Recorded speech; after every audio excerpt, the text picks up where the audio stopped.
எல்லா பலரும் எழுதி எழுதி வச்சு பார்க்குறேன். நீ அடிக்கிற ஒரு ஃபோனுக்கும் இனிமேட்டு டெய்லி ஒரு வீடியோ போட போகிறேன் அந்த மொபைலை பற்றி. நாளைக்கு இதுக்கெல்லாம் பயந்துக்கிட்டு நம்ம ஒண்டிடும். இது என்ன பழக்கம் எல்லாத்தையும்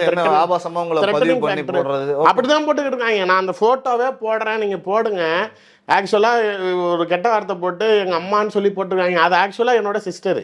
ஓகே, எங்கள் அப்பாவோட பக்கத்தில் நிற்கிற மாதிரி போட்டு சிஸ்டர் அம்மான்னு சொல்லி போடுறது எப்படி இருக்குது, எண்ணெயை போட்டு போடுறது இருக்குது, வேசி மாவான்னு போடுறாங்க.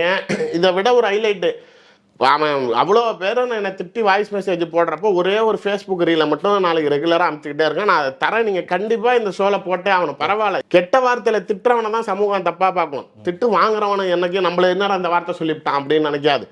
சொல்கிறப்ப இவங்களுக்கு லட்சணம், இவங்க கட்சி லட்சணம் என்னன்னு தெரியட்டும். சிவா கிட்ட கேட்குறேன், ஒழுங்கா சொல்லிடு.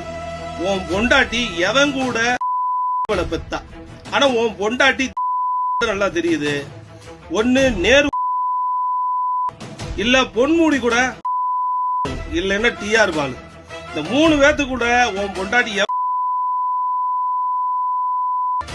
ஆனா உனக்கு பிறக்கலன்றது மட்டும் தெரியுது. ஏன்னா நீ ஒரு நாடாளுமன்றத்துக்கு போய் மக்களுக்கு பேசுறான்னா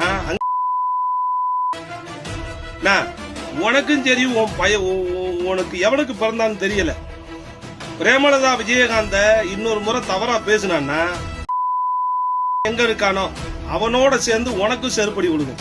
நீ எவ்வளவு பெரிய கொம்பனாக இருந்தாலும் சரி, எங்கள் மாண்புமிகு பிரேமலதா விஜயகாந்த தவறா பேசினா எந்த செருப்பை கொண்டு அடிப்போம் நாங்க. வெளியில துப்பு இருக்குதா ஜெயிக்கிறதுக்கு? ஒன்றும் இல்லை, பறந்து வச்சுங்க. நாளைக்கு ஒரு இடத்துல நிற்கிற சீட்டு வாங்கிறதுக்கு துப்பு இல்லை. இந்த கட்சி நான் கேட்கறது பிரதர் ஓப்பனா, இதுதான் கட்சி மக்களுக்கு கொள்கையானது.